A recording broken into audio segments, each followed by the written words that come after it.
दोस्तों, सरकार ने अभी उत्तर प्रदेश के 2 जिलों में एक नई योजना शुरू कर दी है जिसका नाम है खाद पायलट योजना, पायलट स्कीम। तो ये क्या है, इसके बारे में पूरा जान लीजिए। आज 2 जिलों में शुरू हो गई है, सीतापुर और रामपुर। इन 2 जिलों में शुरू किया गया है। अगर ये सफल हुई तो ये पूरे उत्तर प्रदेश में लागू होगी और उसके बाद हो सकता है कि पूरी इंडिया में लागू हो।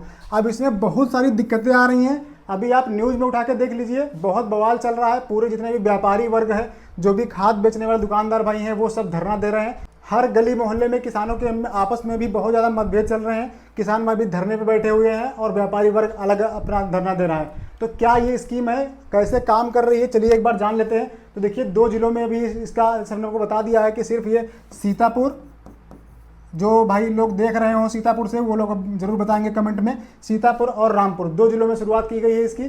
तो ये जो सरकार ने यहाँ पर क्या किया है कि यहाँ पर एक ऑनलाइन ऐप के माध्यम से यहाँ पर खाद बिक्री शुरू की है। जिससे क्या हो रहा है, चलिए आपको विस्तार से थोड़ा बता देते हैं।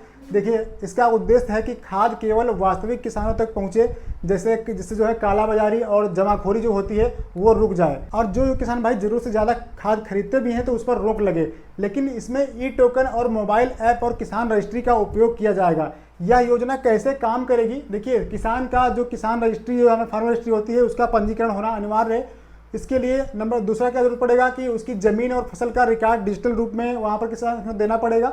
और तीसरी बात यह है कि किसान मोबाइल ऐप के अधिकृत जो केंद्र होगा उसी से केवल जो खाद है वो ले पाएगा। और जितना भी खाद का स्टॉक होगा वो जहाँ पर स्टॉक उपलब्ध दिखा रहा होगा वहीं से खाद केवल मिल पाएगी। इसके लिए ई टोकन या QR कोड जारी हो जाएगा, वही उस हिसाब से आपको खाद मिल पाएगी। सबसे बड़ी यहाँ पर समस्या ये आ रही है कि किसान को उसी टोकन के आधार पर ही खाद मिलेगी और उस टोकन पर जिस दुकानदार का नाम लिखा होगा सिर्फ वहीं से उसको खाद मिल पाएगी। सरकार ऐसा क्यों कर रही है, इसका मुख्य कारण क्या है, वो भी ये जान लेते हैं। तो देखिए, यूरिया और जो अन्य सब्सिडी वाली जितनी भी खादें होती हैं उन पर कालाबाजारी को रोकने के लिए सरकार ऐसा कर रही है। अभी ये पायलट प्रोजेक्ट है। तो औद्योगिक उपयोग और जिसे आप देखते हैं कि फैक्ट्रियों में अवैध बिक्री होती है खाद की, यूरिया की, तो उस पर नियंत्रण पाना चाहती है सरकार। वास्तविक जरूरत के अनुसार खाद उपलब्ध कराने का सरकार का पूरा लक्ष्य है। लेकिन इसमें जब भी कुछ नई लॉन्च होती है तो उसके साथ में कुछ अच्छाइयाँ होती हैं, कुछ बुराइयाँ भी होती हैं। तो सरकार की जो सब्सिडी का सही उपयोग है वो सरकार चाह रही है कि हम ऐसे कर लेंगे, निश्चित हो जाएगा। और खाद्य वितरण को पूरी तरीके से डिजिटल करने का जो तैयारी है वो चल रही है और ये पारदर्शी भी बनेगी। लेकिन इसमें भविष्य में क्या हो सकता है, क्या भविष्य में ज़मीन के हिसाब से खाद मिलेगी? योजना का यही उद्देश्य अभी माना जा रहा है कि यह पायलट सफल रहता है तो भविष्य में किसान के जो जितना भी भूमि है, क्षेत्र है, फसल है, उसके और मौसम के आधार पर खाद की मात्रा तय की जा सकती है। उदाहरण के लिए यदि कि कोई किसान जैसे है, उसके पास अगर 2 एकड़ की ज़मीन है तो उसको खाद के उसकी ज़मीन के अनुरूप ही खाद मिल जाएगी। इससे जो है एक व्यक्ति बहुत सारी खाद जो है खरीद नहीं पाएगा और बार बार किसान को जाना भी नहीं पड़ेगा। अगर बटाईदार खेती कर रहा है, कोई पट्टे पर खेती कर रहा है, तो उनका किसानों का क्या होगा? इस योजना में सबसे बड़ी चुनौती यही वाली आने वाली है, क्योंकि जो भी बटाई पे खेती करते हैं, हमें नहीं लग रहा कि सरकार ने कुछ ऐसा इसमें रखा हुआ है। यदि किसी खेती किसी और के नाम पर है या फिर उसकी वरासत नहीं हो पाई है तो वहाँ पर भी समस्या बहुत बड़ी देखने को मिल रही है। भूमि मालिक के नाम पर रजिस्ट्री होने के कारण खाद लेने में दिक्कत आ सकती है। तो सरकार को क्या करना चाहिए, सरकार क्या कर रही है, अभी आपको एक बार और बता देते हैं कि सरकार को इसके लिए अलग व्यवस्था बनानी पड़ सकती है। जैसे जो लीज बटाईदार हैं उनका पंजीकरण या फिर उनका क्या डॉक्यूमेंट चाहिए जिसके आधार पर खाद मिल जाए, तो एक तो ये निष्कर्ष निकालना पड़ेगा। अभी जो है इस विषय पर अंतिम नियम सभी जगह पर लागू नहीं किए जा सके हैं। किसानों को इससे क्या लाभ होगा, खाद के लिए लंबी लाइनें कम लगेंगी या फिर और बढ़ जाएंगी, ये चीज़ सबसे बड़ी समस्या बन गई है। क्योंकि स्टॉक की जानकारी पहले से ही नहीं हो पा रही है। जो अभी सीतापुर में 2 लोगों से हमने बात की कल, तो उन्होंने बताया कि यहाँ पर बहुत समस्या चल रही है।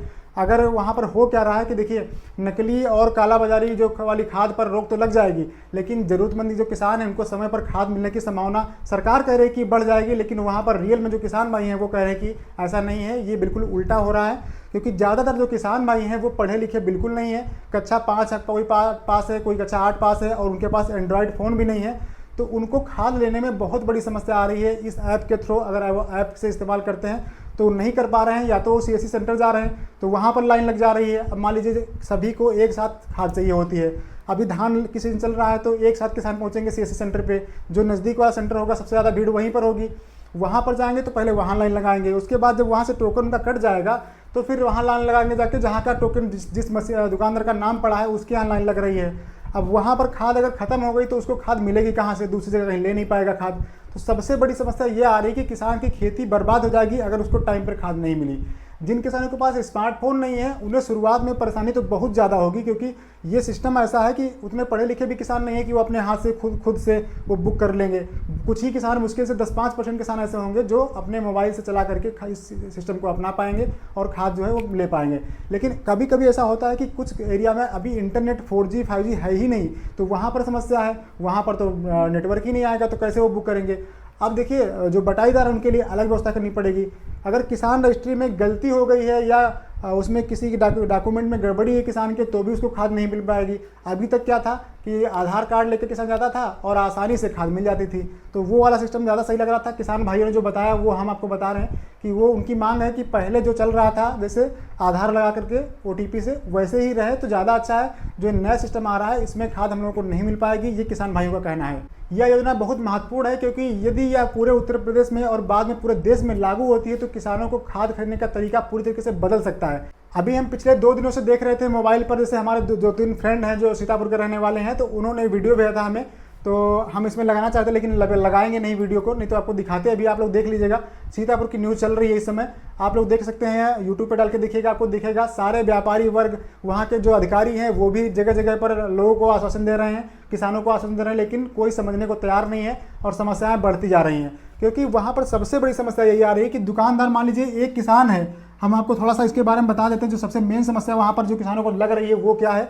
जैसे मान लीजिए एक कोई गांव है, मान लीजिए ये हम मान लेते हैं कि ये गांव है गोसवा, ठीक है, ये गांव है। अब यहाँ से इनके आसपास से यहाँ ब्लॉक की दूरी जो है वो लगभग मान लीजिए कि 8 किलोमीटर है। यहाँ पर इनका CSC सेंटर है, ये यहाँ पर जा रहे हैं अपना रजिस्ट्रेशन कराने के लिए, खाद बुकिंग टोकन निकालने के लिए।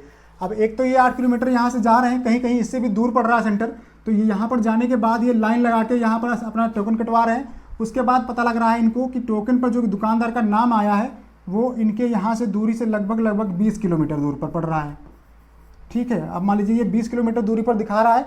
जो लोकल की दुकानें हैं वो उनका कहना है कि आसपास जो वो ऐप है उसमें लोकल की दुकान नाम दिखता ही नहीं है, उस पर आ ही नहीं रहा है। तो जब यहाँ का दुकान, बड़ी दूर की दुकान शो हो रही है और ये किसान यहाँ से अगर उसको 3 बोरी लेनी है तो ना तो वो बाइक से ला सकता है, उसके लिए क्या करना पड़ेगा उसको, या तो वो ई-रिक्शा करके ले जाएगा, ई-रिक्शा करके जाएगा तो उसका 250 से 300 रुपये यहाँ जाने आने में खर्च होगा फिर से। तो ये खाद सस्ती कहाँ से पड़ेगी, ये तो खाद और महंगी पड़ जाएगी। उनका कहना बस ये है कि एक तो हम यहाँ लाइन लगा रहे हैं, उसके बाद हम यहाँ जा रहे हैं, हमें 1 बोरी भी लेना है तो भी हमें 20 किलोमीटर जाना पड़ रहा है। तो मतलब क्या हुआ, खाद सस्ते के बजाय महंगी हो गई। वो सरकार को भले ही बचत हो जाए कि सरकार को जो बिक्री है सरकार की कम हो जाएगी, उस पर सब्सिडी जो सरकार को कम देनी पड़ेगी, तो सरकार को फ़ायदा हो सकता है, लेकिन किसान को कहाँ से फ़ायदा होगा ये आप बताइए। तो इस तरीके से ये हमारी राय है कि सरकार को इस पर सोचना चाहिए कुछ ना कुछ, ताकि जो लोकल की दुकानें आसपास की हैं ज़्यादा से ज़्यादा दुकानें कवर करे सरकार उसके लिए। क्योंकि जब मेन सीज़न आता है तो अगर 2-4 दुकानें होंगी, जो भी जो सोसाइटी होती है वो कभी खाद पूरी नहीं कर सकती किसानों को, ये बात गारंटी है, ये लिखित में हम दे रहे हैं कि कोई भी जितनी भी सोसाइटी बनी हुई है वहाँ से खाद कभी भी सरकार पूरी नहीं कर सकती, क्योंकि किसानों की संख्या बहुत ज़्यादा है। सोसाइटी सब ज़्यादा से ज़्यादा डिफंग पड़ी हुई है, कोई सोसाइटी ज़्यादा चल नहीं रही है। 8-10 किलोमीटर की दूरी पर सोसाइटी बनी हुई है, वहाँ भी टाइम पर खाद नहीं आती है, सिर्फ काला बाजारी की वजह से।